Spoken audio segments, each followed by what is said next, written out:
All right, we have 81 x to the 10th power raised to the 1/2 power.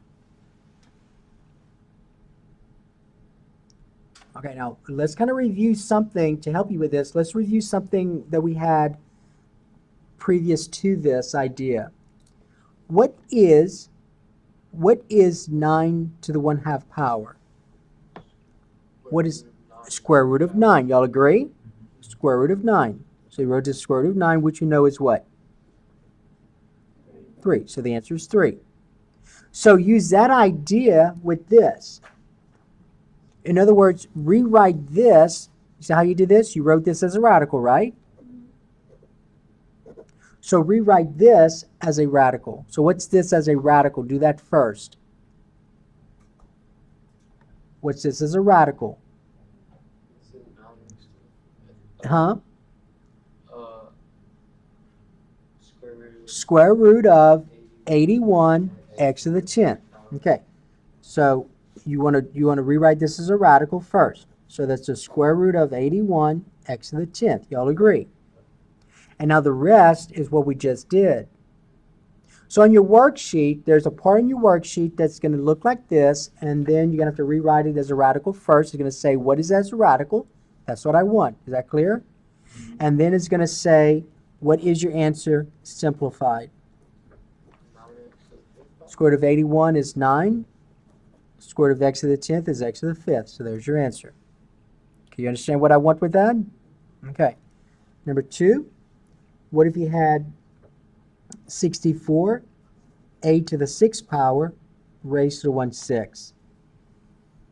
It helps if you change this to what first? A radical. So what does that look like as a radical? 6th root. Gotta say 6th root first. The 6th root of what? 64a to the 6. All right, now let's simplify this. All right, if you're not sure what the 6th root of 64 is, use your calculator. You're gonna type in your index first, then you're gonna say second, and then that little button that looks like a roof, and then 64. Press equal, and what do you get? 2. So the 6th root of 64 is 2 because 2 times itself 6 times is 64. What was the answer? 2 what? 2a. That's the answer. Because 6 divided by 6 is 1. Okay, number 3. Suppose we had 64 x to the 6, y to the 9th, raised to the 1/3. So 64 x to the 6, y to the 9th, raised to the 1/3. What's this as a radical? The cube root of 64, x to the 6, y to the 9. All right, and then you can just go from here to the answer. And the reason you can do this is because the numbers are, the exponent of the variables are divisible by the index. So it's easy to deal with. Now in the next class period, it won't be divisible. So we have to do a couple of things. What's the cube root of 64? What is it? 4. Okay, 4. What's the cube root of x to the 6? X squared. What's the cube root of y to the 9th? Y cubed. So that's your answer simplified. Okay. All right, number 4. Number 4. Okay, 4. Suppose you had 16 x to the 4th all raised to the 5/2 power. So 16 x to the 4th all raised to the 5/2 power. So let me just kind of tell you how to write this as radical. See, in the previous three, the numerator of the outer exponent was all 1s. You see that? Okay, so when you wrote a radical, you just said the square root of the radicand, the 6th root of the radicand, and then the cube root, in this case, of the radicand. But here, what's my index?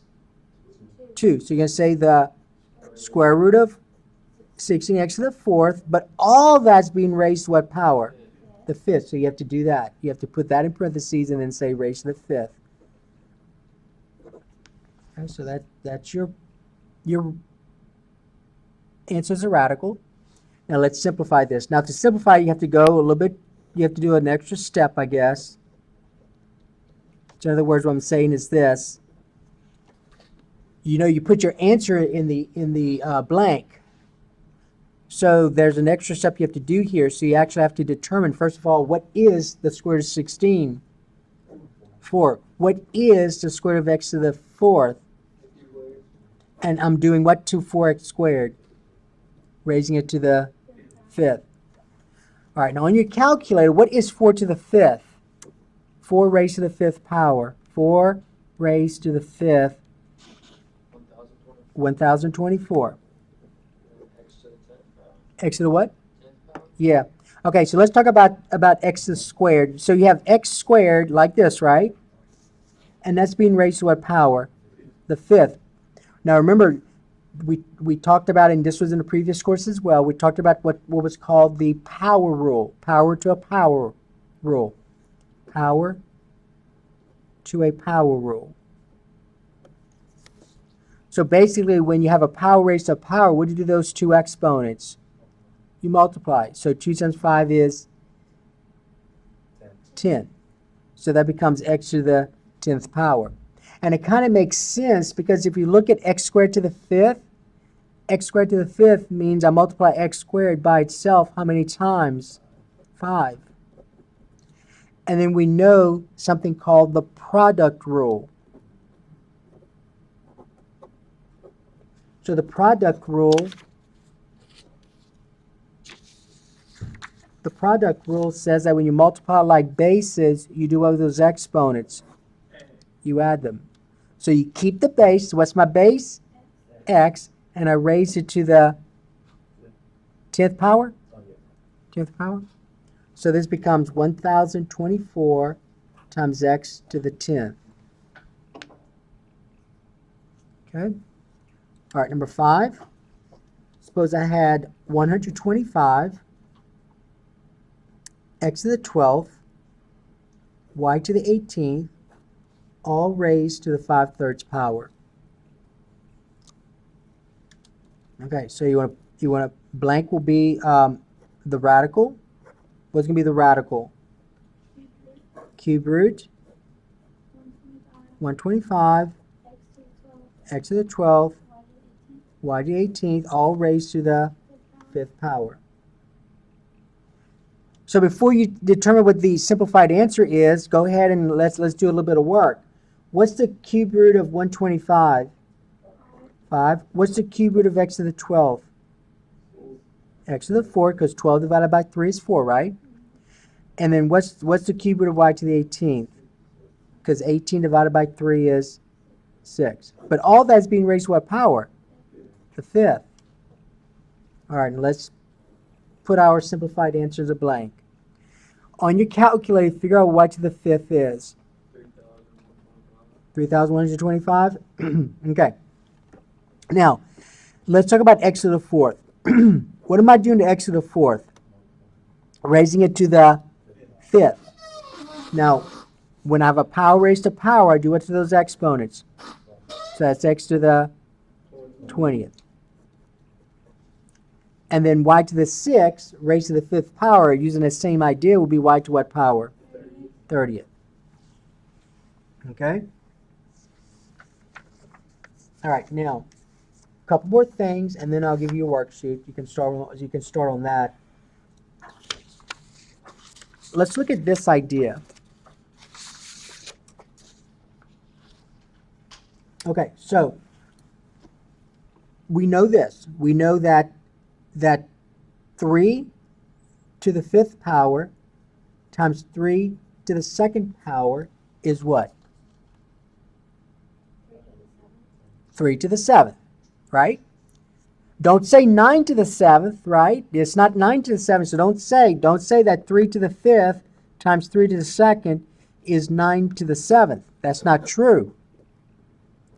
Because the rule says that if I have x to the a power times x to the b power, then it's the base. Then what's the base?